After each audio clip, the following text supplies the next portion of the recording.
I'm in the process of writing a book series called Of Scales and Thunderstorms, so let's talk about that. Hi, my name is Ash. I am also known as the Forgotten Rose, and I use he, they pronouns. And as said, I am currently in the process of writing a story with a fantasy story with a cast of queer neurodivergent characters. To talk about the setting, it is a high fantasy story, as said, I think. I don't remember. It's a high fantasy story with a sentient world and sentient places. And the first part of the story will take place within a city called Elemito or Dusk, depends on what I decide for the name. And the later half will be taking place in places outside of that city, because we're no longer stuck there. Spoiler alert. There is a very, very loose magic system, which is basically both me and the magic saying that we have a few rules and the rest of the time I can just do what I want. Because that's magic, baby. Yeah. For the story, we have 2 POV characters as of right now. I am not planning on there being any more. Maybe there will be less. This is mainly because at some point I have 2 plots happening at 2 different places. And those are the 2 characters that kind of takes the plot and grabs it and kind of just runs with it. Our first POV character is named Thena. Thena is near the age of 40, so they're a bit older. They are non-binary, use they them pronouns, and was at some point pansexual, but now they're ROAs. Thena deals with a lot of autism, a lot of depression, and a lot of anxiety. Which, who doesn't in this story? Besides that, Thena is the mentor and certified adopted parent of a little gang of kids to young adults. Thena is from a long, long line of folk heroes who all got murdered by the villain of the story, so now they are on a revenge quest to kill him. The story is that of revenge and how far one is willing to push themselves. What is the means to an end? Thena is often very, very tired and doesn't always have the patience for their kids' shenanigans, but they undoubtedly love their kids and will do anything in the world to protect them. And they are often placed in a very, very difficult situation of them being both the mentor of these kids, so they have to teach these kids how to kill, because they have to teach these kids how to kill because they are in an assassin's guild, trapped there. But they are also these kids' parent and want the best for them and want them to grow up with their youthful energy and a display of kindness. So they are often in that very, very difficult situation. Our second POV character is named Simon. Simon is transmasculine, bisexual, but his sexuality does change over the course of the story. This is not some big plot point, it's just something that happens. I will say right now, none of the characters' storylines are about being queer or neurodivergent. It's simply something they are, and that sometimes impacts their everyday. But back to Simon. His story is a man versus monster debate. When are you a man? When are you a monster? And that is woven in with a lot of found family. It is a story filled with regrets and hope, and one that focuses on. Let me just. I'm looking over at if I'm looking over here, it's because I'm looking at my notes. I wrote a script thing for this thing. His story is one of redemption and kindness, both towards others, but also towards yourself in particularly. And how to do that, and how hard that can be when it's not really something that you're used to. Yeah. Our other cast, hold on, I forgot a person. I have now added that person. We have, of our other cast, we have Zarya. Zarya is a fire elf. She is a bubbly girl with a quick wit and an even quicker blade. Then we have Kate. He is a red tiefling who is both somehow the younger brother but also the forgotten, neglected middle child. Then we have Rayla. Rayla is a window, she's a sharpshooter and a jokester, and the only one in this damn group who actually knows how to cut their hair. Jairus is a half of Simon's adopted older brother. He is also the first pupil, student, and adopted kid of Thena. Thena has a lot of adopted kids. He often acts like he doesn't have patience for what his adopted younger siblings does, but in reality he is kind of the reason for all this chaos a lot of the time. Then we have Cass. Cass is the group's muscles and Zoe's best friend. Not Zoe, Saria. Sorry. The group's muscles and Saria's best friend. He is quick to anger, but also very quick to forgiveness. Then we have Aaron. Aaron is Thena's slightly pathetic ex-husband. He joined the cult to cope with the trauma of being trapped in an assassin's guild.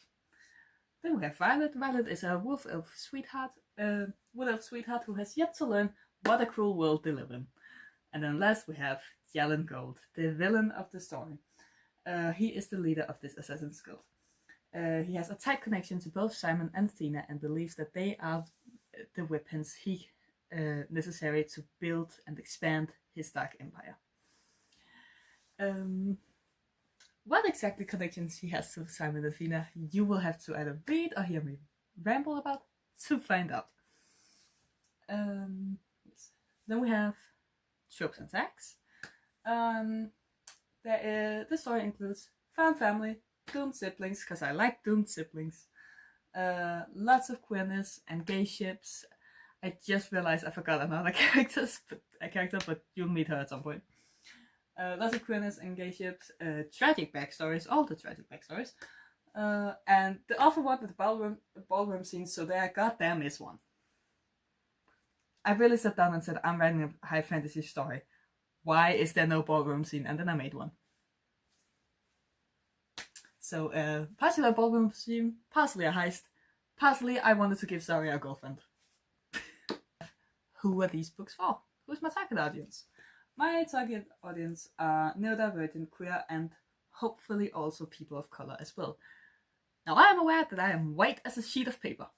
But several of the characters I have mentioned, before, are people of color.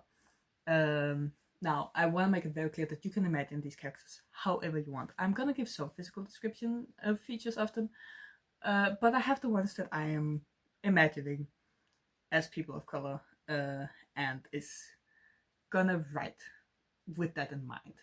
For example, when I'm talking about, let's say, hairstyles or something. Other than that, it is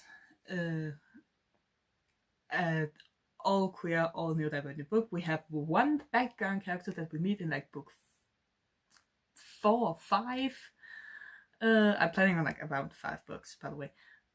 Who's a background character who is cishet, and I am 99% sure he's cishet. Every other character is some flavor of queer. I want to say also the cishet villain, not the cishet fuck. We don't have a cishet villain. However much Jalen Gold wants to believe he is, he's not. He's cis, alright. The hetero thing. Anyway, what I'm saying is I am not gonna villainize the said character. He is a very, very nice guy, and in fact, I love him a lot. Because that's truly also a thing I wanna like accomplish with these books. It's just, lots of people who are different still lives in harmony, because, well, that's what we need to read about sometimes. Lastly, these books are for every person who never saw themselves in media growing up, and now they are from every person who has to cling on to coded characters and not confirmed characters. Because every time there's a confirmed character of something that they deal with and they can't change, it's a mockery or a stereotype of that thing. This is a book series for every person who has something they struggle with, or have something they're born with and can't change, and who needs to believe that that is not something that makes them ugly or wrong. Diversity makes us all beautiful.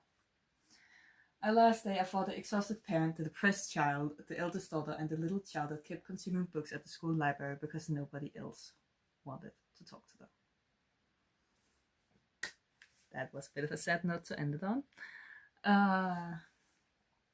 So I will just yap a bit about my process of writing it, in case you want to end on a bit of a happier note. I don't have a script to this part, so if you don't want to hear me rant, you are welcome to just click away now.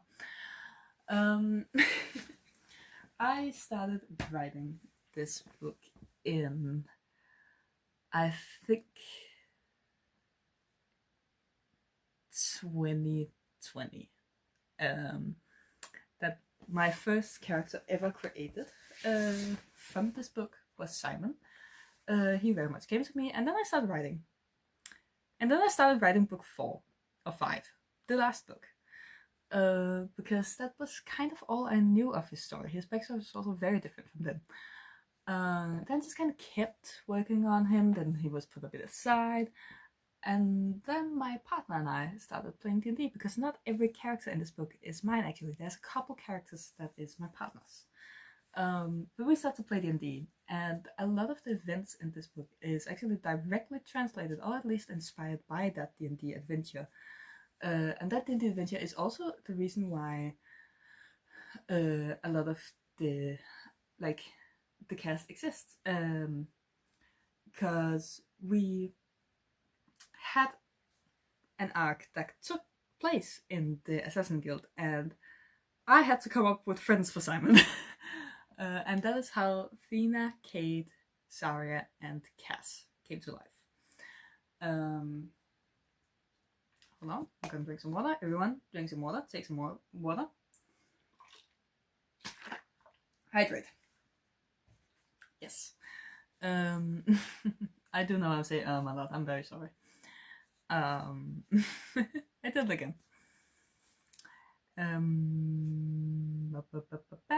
Yeah. But that's how I came up with them. I came up with them very on the spot, because they were needed. And then they kind of just developed from there. A lot of the things that's gonna happen in book, yeah, I would say 2 to 4 or 3 to 4, also directly translated or inspired by that adventure, and I'm very excited to write it. The decision of making it an all queer neurodivergent cast was very, very easy to make. It wasn't really a decision I made, honestly. I just started writing the characters and then took a step back and then said, damn, they all have autism and ADHD. Wonder why. Oh, look, butterfly. Anyway. By the way, if you want a fun character, a comic relief character, look out for the character called Alex. They will not be there for the first book, as planned right now, but they very much work as the comic relief character, and I absolutely adore them. Alex goes by any pronouns, by the way. Yes, but after D&D adventure, I kind of started writing some of it down, and then I just went, what if this was Simon's tale, actually? What if this was what he went through? And then I've kind of just worked on it since, and my partner has helped me. My partner is the wonderful Adventure Wolf, by the way. If you just search them, you probably won't find them. They're a small channel, unfortunately, but absolutely love them, and they have helped me with these stories so much, and I could never ask for. I almost want to call them a co-author, because they've just come up with like half of what's actually gonna happen in like book 3 and 4, and we have explored a lot of like alternate universes, and they've helped me develop these characters so much, and also other characters that we don't even see in these stories, and this is huge fucking appreciation to my partner. But yeah, but they have helped me develop them a lot, and we are still developing them. I'm still doing research. They are constantly evolving and becoming more and more of round characters, which I appreciate a lot. So that's really, really nice, and I feel like that is a very nice and warm tone to end it off on.